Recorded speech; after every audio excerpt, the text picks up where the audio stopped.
NEET ପ୍ରଶ୍ନପତ୍ର ଲିକ୍କୁ ନେଇ CJP ଦ୍ୱାରା ଯେଉଁ ଆନ୍ଦୋଳନ ଅବ୍ୟାହତ ଥିଲା, ଦୀର୍ଘଦିନ ପରେ ତାର ପରିସମାପ୍ତି ଘଟିଛି। ତାଙ୍କର ଦାବି ମୁତାବକ କେନ୍ଦ୍ର ଶିକ୍ଷାମନ୍ତ୍ରୀ ଧର୍ମେନ୍ଦ୍ର ପ୍ରଧାନଙ୍କର ଇସ୍ତଫା ହେଇସାରିଛି ଏବଂ କେଉଁଠି ନା କେଉଁଠି ସରକାର ମଧ୍ୟ ଆଶ୍ୱସ୍ତି ପ୍ରକାଶ କରିଥିବେ। ଏହି ଆନ୍ଦୋଳନରେ ଆଉ ଗୋଟେ ବିଷୟ ଦେଖିବାକୁ ମିଳିଥିଲା, ଛାତ୍ରଛାତ୍ରୀମାନଙ୍କୁ ଢାଲ କରି ଆଉ କିଛି ରାଜନୈତିକ ଦଳ ଏବଂ ବିରୋଧୀ ଦଳର ନେତାମାନେ ମଧ୍ୟ ସାମିଲ ହୋଇଥିଲେ।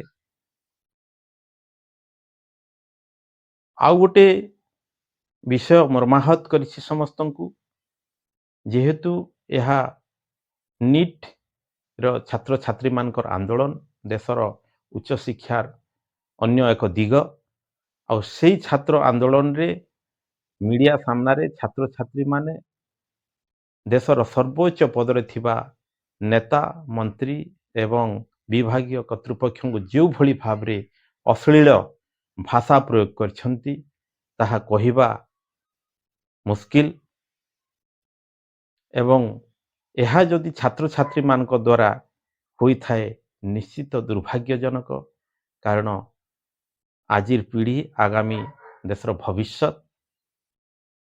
ତେଣୁ ଦେଶର ଭବିଷ୍ୟତ ଯଦି ଏଭଳି ସଂସ୍କାର ଦେଇ ଗତି କରୁଛି, ନିଶ୍ଚିତ ଭାବେ ଚିନ୍ତାଜନକ। ଆଉ ଏ କଥା ସମସ୍ତ ଭାରତୀୟଙ୍କୁ ଦୁଃଖ ଦେଇଛି। ଯେଉଁଭଳି ଭାବରେ ଝିଅ ପିଲାମାନେ ଯେଉଁ ଭାଷା ପ୍ରୟୋଗ କରୁଥିଲେ ପୁଅ ପିଲାମାନଙ୍କ ଗହଣରେ ଥାଇ, ଅତ୍ୟନ୍ତ ଦୁଃଖଦାୟକ। ତେଣୁ ତାକୁ କେହି ବି ଅଟକେଇବାକୁ ଚେଷ୍ଟା କରୁନଥିଲେ, ଓଲଟା ସେମାନଙ୍କୁ ଉତ୍ସାହିତ କରୁଥିବାର ଦେଖିବାକୁ ମିଳିଛି। ତେଣୁ କେଉଁଠି ନା କେଉଁଠି ଏ ଆନ୍ଦୋଳନରେ ନିଟ୍‌ର ଛାତ୍ରଛାତ୍ରୀ ମାନେ ଥିବା ପରେ ମଧ୍ୟ ଆଉ କିଛି ବାହାରର ଅସାମାଜିକ ଛାତ୍ରଛାତ୍ରୀଙ୍କର ସଂଖ୍ୟା ବହୁତ ଥିଲା ଭଳି ଅନୁମାନ କରିହେଉଛି।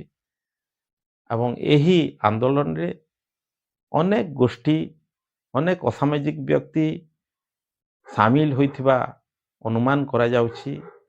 ଆଉ ପଛପଟୁ ଥାଇ ଛାତ୍ରଛାତ୍ରୀମାନଙ୍କୁ ଢାଲ କରି ସରକାରଙ୍କ ବିରୁଦ୍ଧରେ ଗୋଟିଏ ଷଡ଼ଯନ୍ତ୍ର କରୁଥିବା ଦେଖିବାକୁ ମିଳିଛି।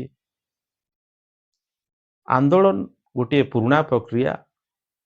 ଆମେ ଆନ୍ଦୋଳନ କରି ଦେଶ ସ୍ୱାଧୀନତା ପାଇଥିଲୁ, କିନ୍ତୁ ତା ବୋଲି ନୁହେଁ ଯେ ଆମେ ଏଭଳି ଅଶ୍ଳୀଳ ଭାଷା ପ୍ରୟୋଗ କରିବା, ଏଭଳି ଅସାମାଜିକ ଅବସ୍ଥାରେ ଆନ୍ଦୋଳନ କରିବା।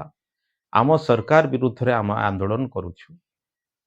ଆମେ ଗୋଟିଏ ଶାଳୀନତା ରକ୍ଷା କରି ଆନ୍ଦୋଳନ କରିବା ଆବଶ୍ୟକତା ଅଛି।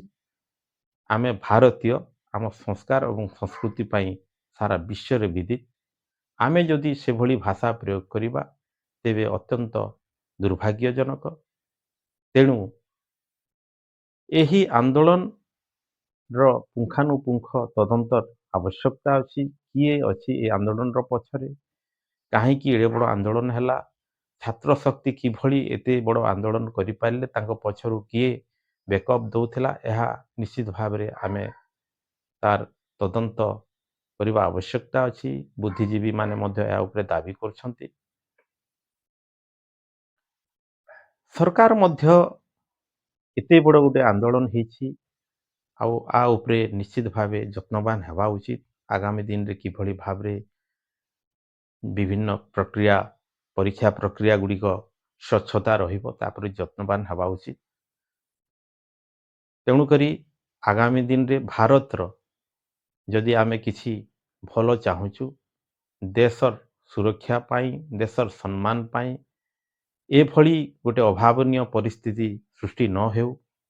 ଛାତ୍ରଛାତ୍ରୀମାନେ ମଧ୍ୟ ସେଇ ଭିଡ଼ିଓ ଗୁଡ଼ାକ ଦେଖନ୍ତୁ, ନିଜେ ଅନୁଭବ କରନ୍ତୁ ସେମାନେ କେଉଁ ସ୍ତରକୁ ପଳେଇ ଗଲେଣି। ତେଣୁ ସମସ୍ତଙ୍କୁ ଏହି ଆନ୍ଦୋଳନ ବହୁତ କିଛି ଶିଖେଇ ଯାଇଛି, ସରକାରଙ୍କୁ ବି ବହୁତ କିଛି ଶିଖାଇଛି। ଆଉ ନିଶ୍ଚିତ ଭାବେ ମୁଁ ଭାବୁଛି ସରକାର ମଧ୍ୟ ନିଶ୍ଚିତ ଭାବେ ଯତ୍ନଶୀଳ ହୋଇଥିବେ। ନିଜେ ମାନ୍ୟବର ପ୍ରଧାନମନ୍ତ୍ରୀ ଇନଷ୍ଟାଗ୍ରାମରେ ସବୁଦିନ ଆସି ଛାତ୍ରମାନଙ୍କୁ ବାର୍ତ୍ତା ଦେଉଛନ୍ତି, ଭଲ ସ୍ୱାଗତଯୋଗ୍ୟ ପଦକ୍ଷେପ। ସରକାର ଯଦି କିଛି ଭୁଲ କରୁଛନ୍ତି, ବିରୋଧୀ ଦଳ ଗଣତାନ୍ତ୍ରିକ ପଦ୍ଧତିରେ ଶୃଙ୍ଖଳାର ସହିତ ତାର ବିରୋଧ କରିବା ଉଚିତ।